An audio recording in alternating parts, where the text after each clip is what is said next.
Well, check every box on what the strategy was going back a year or however long ago it was that the governor really began seriously thinking about getting into this race.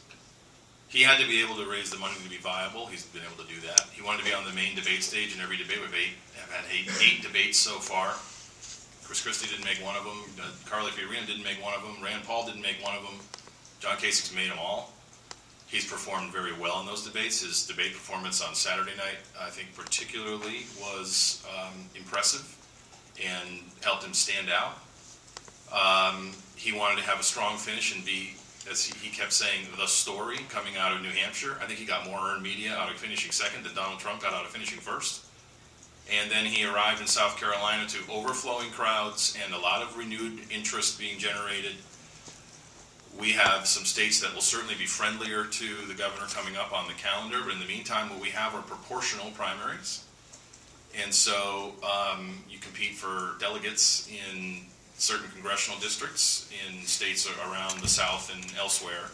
Until we get to Michigan, Wisconsin, the winner-take-all states like Ohio, Illinois, where the calendar and the map starts to get better for John Kasich. So I have enjoyed watching folks bet against him. I've enjoyed watching folks count him out because I think this team is remarkable. I think that this candidate is exceptional, and he's going to continue to see how far he can take it.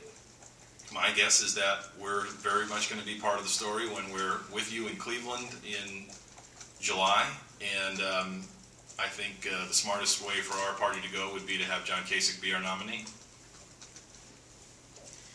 Thanks for your question. All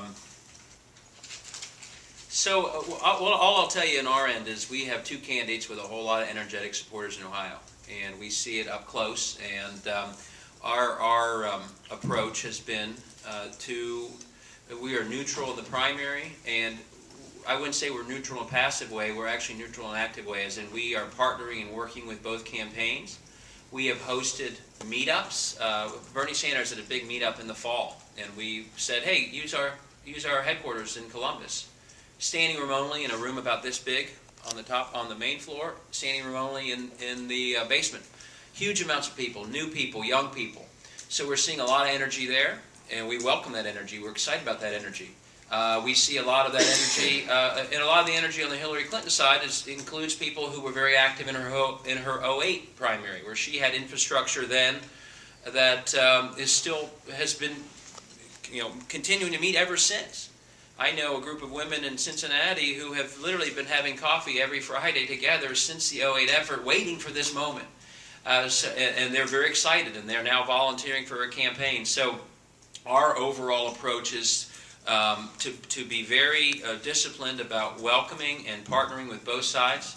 At the end of the day, we will have a winner and a loser. I couldn't predict who that will be, but our goal is that every single person on either side feels like this party was good to them, that we were fair to them, and that just like a lot of people you'll remember back in 04, Howard Dean's folks had a lot of energy and he lost, but they stayed with the party and they became a key part of the later 04 campaign, and they've been part ever since. We want to make sure that we are fair to all sides, that they view that our party's been a good partner, and so they will stick with us, and all that energy will remain come to the fall. So that's been our approach, and I think both have built up a lot of energy here in Ohio.